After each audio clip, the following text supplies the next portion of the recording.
Hello, welcome to Country Affairs. I am Ravi Mishra. In this video, I am going to talk about the parliamentary system. Discuss करेंगे इसके introduction के बारे में, क्या क्या features हैं पार्लियामेंट्री सिस्टम के, एंड डिस्कस करेंगे इसके रीजंस को, क्यों इसे अडॉप्ट करा गया है, एंड इससे जुड़े हुए जो भी एस्पेक्ट्स हैं इसके सारे. If you talk about the parliamentary system, तो ये और भी कुछ नामों से जाना जाता है, just like responsible government, Westminster model and cabinet system. Because of the it's working culture, जिस तरीके की इसकी इम्प्लीमेंटेशंस हैं और जो जो क्वालिटीज़ हैं उसके बिहाफ पे इसके ये नेम्स हैं. जस्ट लाइक अगर हम बात करते हैं रिस्पॉन्सिबल गवर्नमेंट की, तो पार्लियामेंट्री सिस्टम में कहीं ना कहीं रिस्पॉन्सिबिलिटी को ज़्यादा इंपॉर्टेंस दी गई है. एंड अगर इसके कंपैरिजन में हम प्रेसिडेंशियल सिस्टम की बात करते हैं तो वहाँ पर रिस्पॉन्सिबिलिटी लेस है और स्टेबिलिटी ज़्यादा है. तो इसके रिगार्डिंग यहाँ पर इसे रिस्पॉन्सिबल गवर्नमेंट भी बोला जा सकता है. एंड फर्दर हम बात करते हैं अगर वेस्टमिनिस्टर मॉडल की, तो बेसिकली जो इसका ओरिजिन है इस सिस्टम का, दैट इज़ ब्रिटेन. तो उसके रिगार्डिंग यहाँ पर इसे वेस्टमिनिस्टर मॉडल बोला जाता है. But there are some differences regarding implementations of the parliamentary system. Just like जो इंडिया में पार्लियामेंट्री सिस्टम है वो थोड़ा सा डिफर है ब्रिटिश मॉडल से. एंड अगर हम बात करते हैं कैबिनेट सिस्टम की यहाँ पर, तो according to the Ivor Jenning ये कैबिनेट सिस्टम बोला जाता है. बिकॉज जो यहाँ पर कैबिनेट है that is the nucleus of power. Because जो कहीं ना कहीं एक पावर जो होती है सेंट्रिक जो है वो कैबिनेट है, और इसमें जो भी हायर अथॉरिटीज़ जो डिसीजंस लेती हैं उसके इम्प्लीमेंटेशन करती हैं पॉलिसीज़ के रिगार्डिंग, वो सारी पावर कहीं ना कहीं कैबिनेट्स में होती है. एंड अगर इस सिस्टम की हम प्रॉपरली बात करते हैं डेप्थ में, तो यहाँ पर एग्जीक्यूटिव बेसिकली रिस्पॉन्सिबल होती है to the legislature for their policies and acts एंड उसके जो भी इम्प्लीमेंटेशन हो सकते हैं. और अगर हम यहाँ पर कॉन्स्टिट्यूशनल एस्पेक्ट की बात करते हैं, just like article 74 and 75, they deal with the parliamentary system at the centre. And article 163 and 164 deal with the parliamentary system in the states. So ये और भी कुछ कंट्रीज़ में प्रोमिनेंट है, जस्ट लाइक यहाँ पर Britain, Canada, Japan and India में भी ये सिस्टम फॉलो करा जा सकता है. ऑब्वियसली यहाँ पर कुछ डिफरेंसेस हैं हर एक के इम्प्लीमेंटेशंस के रिगार्डिंग. सो फर्दर डिस्कस करेंगे इसके फीचर्स के रिगार्डिंग, यहाँ पर जो भी फीचर्स हैं पार्लियामेंट्री गवर्नमेंट के. And there are 8 main features of the parliamentary government. And जो फर्स्ट यहाँ पर है that is nominal and real executive. We all know that the article 74 provide the prime minister as the head of the council of minister. And जो president है यहाँ पर ही is the head of the state. And जो prime minister है that is the head of the government माने जाते हैं. मेनली अगर हम इसके क्रक्स की बात करते हैं तो यहाँ पर अगर हम इम्प्लीमेंटेशंस में देखें तो जो भी डिसीजंस लिए जाते हैं एक्चुअल में वो प्राइम मिनिस्टर लेते हैं. बट अगर हम डॉक्यूमेंटेशन के रिगार्डिंग बात करते हैं तो वो यहाँ पर साइन होते हैं प्रेसिडेंट के. इसलिए इन्हें नॉमिनल एग्जीक्यूटिव बोला जाता है, the real executive prime minister को बोला जाता है. एंड जो प्रॉपरली जो लॉजिक हो सकता है नॉमिनल एंड रियल एग्जीक्यूटिव का, दैट इज अगर हम बात करते हैं prime minister and president, both are very important for the country. And अगर सेम पावर्स इन दोनों को प्रोवाइड होंगे तो कहीं ना कहीं कॉन्फ्लिक्ट होने के चांसेस बहुत ज़्यादा बढ़ जाते हैं. दैट इज़ वाई यहाँ पर नॉमिनल एंड रियल एग्जीक्यूटिव का जो फीचर है ये काफ़ी ज़्यादा एक इंपॉर्टेंट रोल प्ले करता है to maintain the balance in between the important post like prime ministers and president in the country. Next की अगर हम बात करते हैं यहाँ पर, that is majority party rule. Obviously जो भी पार्टी इन्वॉल्व होती है इलेक्शन में, आफ्टर द इलेक्शन जो पार्टी सिक्योर कर पाती है अपनी मेजोरिटी सीट्स इन लोकसभा, तो उसका जो भी लीडर होता है कहीं ना कहीं प्रेसिडेंट जो है उसे अपॉइंट करते हैं as a prime minister. And उनकी एडवाइस पर, मेनली प्राइम मिनिस्टर की एडवाइस पर, जो अदर मिनिस्टर्स होते हैं प्रेसिडेंट उनकी एडवाइस पर अपॉइंट करता है उन्हें. तो बेसिकली यहाँ पर again nominal and real executive का डिफरेंस आप देख सकते हैं. जैसा मैंने प्रीवियसली आपको बताया कि जो यहाँ पर नॉमिनल एग्जीक्यूटिव प्रेसिडेंट है and real executive prime minister, तो यहाँ पर उसी के अकॉर्डिंग प्राइम मिनिस्टर के एडवाइस पर कहीं ना कहीं जो अपॉइंटमेंट है मिनिस्टर्स की वो की जा रही है. एंड फर्दर अगर हम बात करते हैं तो कभी कभी कुछ केसेस में ऐसा होता है कि मेजोरिटी कोई भी पार्टी प्रूफ नहीं कर पाती है, सिक्योर नहीं कर पाती है, तो उसके रिगार्डिंग यहाँ पर कोलिशन का जो एक एस्पेक्ट आता है वो देख सकती हैं पार्टीज आपस में. तो अगर उनमें आपस में कोलिशन होकर एक कोलिशन की गवर्नमेंट यानी कि गठबंधन की सरकार बनती है, उसके रिगार्डिंग उनको प्रेसिडेंट इनवाइट करता है उनके लीडर को. अब वो पार्टीज आपस में मिलकर डिसाइड करेंगी अपनी मीटिंग्स के थ्रू कि उनका लीडर कौन होगा, या वो आपस में डिसाइड करेंगे who will be the prime minister of India. Then उन्हें president as the prime minister appoint करता है to form the government. And as I told you उन्हीं के एडवाइस पर बाकी के जो मिनिस्टर्स होंगे उन्हें अपॉइंट करा जाएगा. तो basically that is the majority party rule. And there is third point that is collective responsibility. इसके अकॉर्डिंग अगर हम बात करते हैं तो आर्टिकल 75 में ये बोला गया है, the minister are collectively responsible to the parliament in general and particularly to Lok Sabha. Mainly यहाँ पर ये कह सकते हैं हम कि अगर कोई भी मिनिस्टर्स या उनमें आपस में पॉलिटिकल अनस्टेबिलिटी या और भी कोई फैक्टर इन्वॉल्व होता है, उसके रिगार्डिंग अगर वो उनकी जो इंडिविजुअल जो आइडियोलॉजी है उसके रिगार्डिंग वो ब्रेक हो रहे हैं, तो पूरा का पूरा जो पार्टी है या पूरा ग्रुप है, they are as a team swim and sing it together. उनमें से इंडिविजुअली अप्रोच या कोई प्रॉपरली अपनी कोई गवर्नमेंट नहीं बना सकता। And this is happen because of majority party rule. Because अगर यहाँ पर अगर कोई प्रॉपरली रिजाइन करता है मिनिस्टर, तो ओवरऑल कहीं ना कहीं मेजोरिटी जो होती है वो प्रूफ नहीं हो पाती, जिसकी वजह से भी डिसोल्यूशन हो सकता है लोकसभा का। एंड इन अदर केसेस ये भी हो सकता है कि Lok Sabha can remove the ministry from the office by passing a vote that is no confidence. ये मेनली कई बार करंट अफेयर्स में देखने को मिलता है इसके रिगार्डिंग। तो बेसिकली अगर जो भी एस्पेक्ट है करंट अफेयर के, इससे आप रिलेट करते हैं तो ये पॉइंट और भी ज़्यादा क्लियर हो जाता है। फर्दर अगर हम बात करते हैं पॉलिटिकल होमोजेनिटी की, तो इसके रिगार्डिंग यही माना जाता है कि जो भी पहली बात तो जो भी मिनिस्टर्स होते हैं they are mainly belongs to a single party.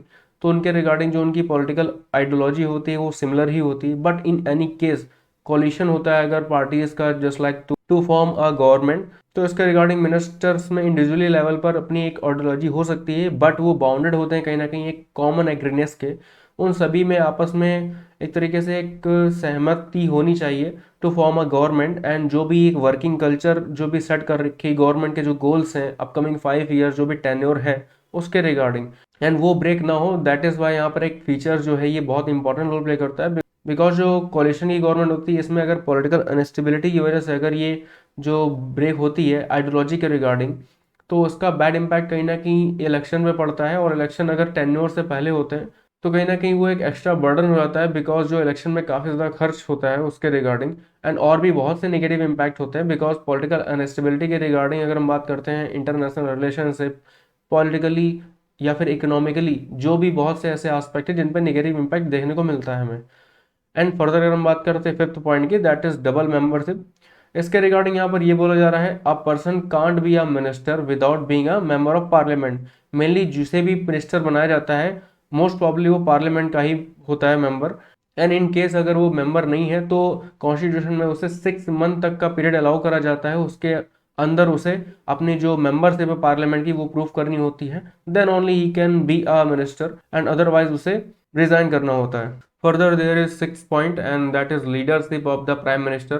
As we know that Prime Minister is the head of the council, and because of that he played a very crucial role in the function of the government. Because कहीं ना कहीं जो पहला point था nominal and real executive का, उसके regarding उनकी powers भी ज़्यादा होती हैं।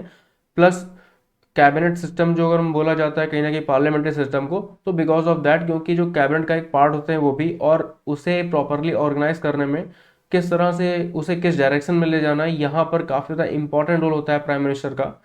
सो ये फीचर भी काफ़ी ज़्यादा इंपॉर्टेंट है। Mainly that is the bedrock principle of the parliamentary system.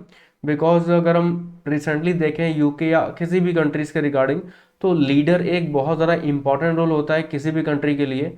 Because उसे किसी भी डायरेक्शन में ले जाना है और किस तरह से नेगेटिवली या पॉजिटिवली इम्पैक्ट्स देखने को मिल सकते हैं उसके रिगार्डिंग। जस्ट लाइक चाइना के रिगार्डिंग अगर हम बात करते हैं तो उसकी जो इमेज बनी हुई है because of the policies of him, and वहाँ पर जो लीडरशिप है उसके रिगार्डिंग। एंड यूके में जो लीडरशिप के रिगार्डिंग अभी इलेक्शन के बाद देखा गई जो चीज़ें हैं political instability, and Rishi Sunak की वापस से डिमांड हो रही है वहाँ पर, उनकी जो भी बातें कही गई थी इकोनॉमी को लेकर, तो उसके रिगार्डिंग हम करंट से रिलेट करके इस टॉपिक को क्लियरली देख सकते हैं। एंड फर्दर हम सेवेंथ पॉइंट की बात करते हैं, that is dissolution of the lower house. Mainly यहाँ पर PM can advise the president to dissolve the Lok Sabha before the expiry of its term.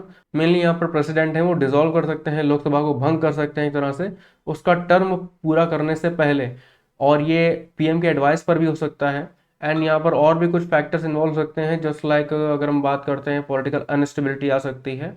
And अगर हम कॉन्स्टिट्यूशन के एस्पेक्ट में बात करते हैं तो कॉन्स्टिट्यूशनल अगर कोई वॉयलेशन देखने को मिल रहा है उसके रिगार्डिंग ऐसा हो सकता है। एंड दैट इज़ वाई यहाँ पर एग्जीक्यूटिव जो होती है बहुत ही क्रूशियल रोल प्ले करती है, because they have the right to get dissolution in the system. And past हमने ऐसे कुछ एग्जांपल्स देखने को मिले रिगार्डिंग इमरजेंसी, एंड बहुत से ऐसे एग्जांपल्स हैं इसके रिगार्डिंग। एंड यहाँ पर नेक्स्ट बात करते हैं सेक्रेसी की। तो बेसिकली यहाँ पर जो मिनिस्टर्स होते हैं ये अपना जो भी ऑपरेशन, अपनी जो भी एक्टिविटीज़, पॉलिसी उसके रिगार्डिंग ये फॉलो करते हैं सेक्रेसी ऑफ प्रोसीजर को। एंड प्लस ये पॉलिटिकल अनस्टेबिलिटी के रिगार्डिंग भी बहुत इंपॉर्टेंट है। अगर पॉलिटिकल स्टेबिलिटी रखनी है for the long term and government को ऑपरेट करना है उसका टेन्योर तक प्रॉपरली, एंड प्रॉपरली जो जनरल इलेक्शन है अपने टाइम पर होते रहें, तो वहाँ पर भी ये जो सेक्रेसी है ये बहुत इंपॉर्टेंट रोल प्ले करती है। तो mainly these are the feature of the parliamentary system. इसके रिगार्डिंग जो भी इंपॉर्टेंट्स हैं और किस तरह से इम्प्लीमेंटेशंस हुई हैं इसके रिगार्डिंग आप देख सकते हैं यहाँ पर। एंड प्लस एक क्वेश्चन ये भी उठता है कि प्रॉपरली जो प्रेसिडेंशियल सिस्टम है उसे भी कहीं ना कहीं इंपॉर्टेंस दी जा सकती थी, but why only we choose parliamentary system. तो उसके जो रीजंस बताए जाते हैं बेसिकली, बिकॉज अगर हम यहाँ पर फर्स्ट रीजन की बात करते हैं तो parliamentary system familiar with the system, because अगर हम बात करते हैं इससे पहले जब हम कॉलोनी थे कहीं ना कहीं ब्रिटेन की, तो उससे पहले ब्रिटेन कहीं ना कहीं ओरिजिन माना जाता था इस सिस्टम का। एंड यहाँ पर इंडियन एस्पेक्ट में ये ऑपरेट भी हो रहा था कहीं ना कहीं। तो जो भी कॉन्स्टिट्यूशन मेकर्स थे और जो एक्सपीरियंस था लीडर्स का हमारे, वो इसके रिगार्डिंग ऑलरेडी स्टेबल हो चुका था। तो कहीं ना कहीं जो इंडियन सोसाइटी है उसने भी इसे अडॉप्ट करा था, और फर्दर अगर इसमें चेंज करा जाता, जैसे अगर हम प्रेसिडेंशियल सिस्टम भी इन्वॉल्व करते हैं, तो उसके रिगार्डिंग हमारा एक्सपीरियंस नहीं होता, प्लस उसके इम्प्लीमेंटेशंस को कैसे करना है प्रॉपरली उनमें भी कुछ प्रॉब्लम्स फेस करी जा सकती थी। इसके रिगार्डिंग यहाँ पर के मुंशी का भी एक थॉट है, at that time our constitutional traditions become parliamentary. जो हमारे कॉन्स्टिट्यूशनल ट्रेडिशंस थे वो भी कहीं ना कहीं पार्लियामेंट से काफ़ी ज़्यादा इन्फ्लुएंस हो चुके थे। तो दैट्स वाई ये सिस्टम को इन्वॉल्व करा गया। एंड जो सेकंड रीजन यहाँ पर आता है, preference to more responsibility. As I told you, यहाँ पर जो रिस्पॉन्सिबल गवर्नमेंट भी बोला जाता है, मैंने जब बताया आपको नाम जब डिस्कस कर रहे थे इसका हम, तो उसके रिगार्डिंग यहाँ पर जो लॉजिक था B.R. अम्बेडकर के अकॉर्डिंग, उन्होंने पॉइंट करा था कि हमें एक डेमोक्रेटिक कंट्री को ऑपरेट करने के लिए एक ऐसे सिस्टम की नीड है जहाँ पर रिस्पॉन्सिबिलिटी और स्टेबिलिटी दोनों की नीड हो। अगर हम बात करते हैं प्रेसिडेंशियल सिस्टम की, तो वहाँ पर स्टेबिलिटी इससे ज़्यादा होती है लेकिन रिस्पॉन्सिबिलिटी कम होती है। बट डेमोक्रेटिक कंट्री के रिगार्डिंग रिस्पॉन्सिबिलिटी को ज़्यादा इंपॉर्टेंस दी जाती है हमेशा, बिकॉज डेमोक्रेसी जो है कहीं ना कहीं बहुत ही कॉम्प्लेक्स आस्पेक्ट है। इसको मेंटेन करने में काफ़ी ज़्यादा एक एथिकल भी चीज़ें कहीं ना कहीं ऑपरेट होती हैं। तो उसके रिगार्डिंग यहाँ पर रिस्पॉन्सिबिलिटी बहुत ज़्यादा इंपॉर्टेंट आस्पेक्ट है। दैट्स वाई जो B.R. अम्बेडकर जी थे उन्होंने इसको इंपॉर्टेंस देना ज़्यादा सही समझा। दैट इज़ वाई यहाँ पर पार्लियामेंट्री सिस्टम को प्रेफर करा गया। And the next reason is to need to avoid the legislative and executive conflict. Basically यहाँ पर अगर हम बात करते हैं लेजिस्लेटिव और एग्जीक्यूटिव्स की, तो इनमें जो डिफरेंसेस देखे जा सकते थे किसी भी सिस्टम में, बट पार्लियामेंट्री सिस्टम को इन्वॉल्व करने पे इन दोनों में जो कहीं ना कहीं एग्जीक्यूटिव की है वो थोड़ी सी लेस पावर्स हैं, एंड लेजिस्लेटिव जो है पावर थोड़ी ज़्यादा है इसके कंपैरिजन में, जिसकी वजह से एक जो बैलेंस मेंटेन हो पाता है इन दोनों के बीच में रिगार्डिंग देयर ऑपरेशंस एंड जो भी पॉलिसीज एंड एक्ट्स हैं उनके रिगार्डिंग, उनके इम्प्लीमेंटेशंस के रिगार्डिंग। एंड किसी भी डेमोक्रेटिक कंट्री की अगर हम बात करते हैं, जस्ट लाइक हमें जब भी 1947 में जब हम फ्रीडम मिली थी, उसके रिगार्डिंग ये बहुत ज़्यादा इंपॉर्टेंट था कि कोई भी ऐसा इशू ना क्रिएट हो। जस्ट लाइक अगर हम लेजिस्लेटिव और एग्जीक्यूटिव के बीच में अगर कॉन्फ्लिक्ट देखने को मिलते, तो उसका कहीं ना कहीं डायरेक्टली इम्पैक्ट पड़ता डेवलपमेंट पे इंडिया के। एंड वो चीज़ को अफोर्ड कर पाना उस टाइम पे पॉसिबल भी नहीं था, इवन किसी भी टाइम पे पॉसिबल नहीं होता है, बिकॉज कॉन्फ्लिक्ट्स में कहीं ना कहीं चीज़ें जो पॉलिसीज होती हैं वो इम्प्लीमेंटेशंस पे तो होती नहीं, प्लस जो टाइम होता है कहीं ना कहीं वो डिजोल्व होता है, प्लस उसके रिगार्डिंग निगेटिवली इम्पैक्ट कहीं ना कहीं इकोनॉमी पे और इंटरनेशनल रिलेशनशिप्स पे और भी मेजर फैक्टर्स पे देखने को मिलता है। एंड जो नेक्स्ट हम फोर्थ की बात करते हैं, nature of the Indian society, that is also plays a very important role. Because अगर हम इंडिया के सेंस में बात करते हैं तो यहाँ पर जो कॉम्प्लेक्सिटी है उसके रिगार्डिंग डाइवर्सिफिकेशन है वो बहुत ज़्यादा देखने को मिलता है। रिलीजन यहाँ पर है, मल्टीपल मल्टीपल लैंग्वेजेस हैं, और जो रिलीजन में भी जो लोग हैं उनमें भी कहीं ना कहीं कल्चरल जो डाइवर्सिफिकेशन देखने को मिलता है वो भी बहुत ज़्यादा है। तो डाइवर्सिफिकेशन को देखते हुए पार्लियामेंट्री सिस्टम एक कहीं ना कहीं बेस्ट हो जाता है इंडियन एस्पेक्ट में, जस्ट लाइक यहाँ पर क्योंकि जो रिप्रेजेंटेशन देखने को मिल सकता है वेरियस रीजन्स और स्टेट्स के रिगार्डिंग या जो भी कम्युनिटीज़ हैं उनके रिगार्डिंग, वो यहाँ पर देखने को मिलता है। And for the democracy that is very important to represent our जो भी उनके रीजन के लोग हैं उन्हें रिप्रेजेंटेशन अगर मिल जाता है तो। And because of this nature जो कहीं ना कहीं इंडिया है उसकी जो नेशनल स्पिरिट है वो लोगों में देखने को मिलती है, एक यूनाइटेड इंडिया देखने को मिलता है। एज द आइडियोलॉजी जो थी सरदार वल्लभ भाई पटेल जी की, उनके रिगार्डिंग यहाँ पर उन्हें एज अ यूनिटी का सिंबल भी माना जाता है। उन्होंने जो भी अपने इम्प्लीमेंटेशंस करी अपनी आइडियोलॉजीज के रिगार्डिंग, वो एक काफ़ी इंपॉर्टेंट रोल प्ले करती है इंडियन एस्पेक्ट में। So these are the main reasons to adopt the parliamentary system, and इसके जो फीचर्स थे मैंने वो डिस्कस करे एंड क्यों ये इंपॉर्टेंट है।